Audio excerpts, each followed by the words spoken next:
Next, we're going to examine the infraspinatus tendon as well as the glenohumeral joint and labrum. We look at these together because they're in the same window.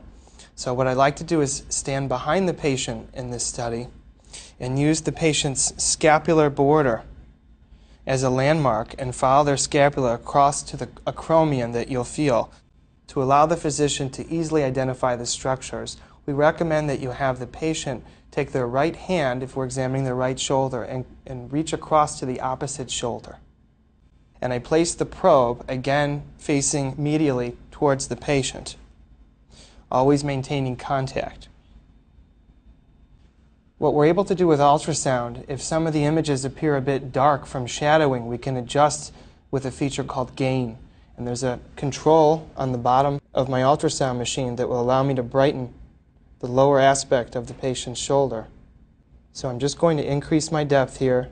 Next, I'm visualizing the tendon fibers of the infraspinatus in a fibular pattern, looking for any abnormalities.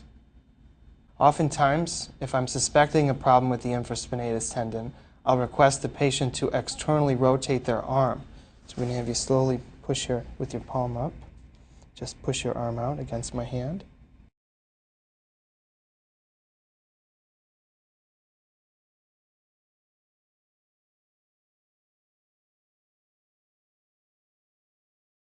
So next we're going to visualize the patient's glenohumeral joint, as well as their posterior labrum.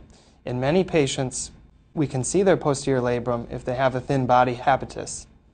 And what we're looking for here is the posterior labrum that we can see as a triangular pattern at the inferior aspect of the screen, as well as some cartilage of the glenohumeral joint. This is the site of many intra-articular injections.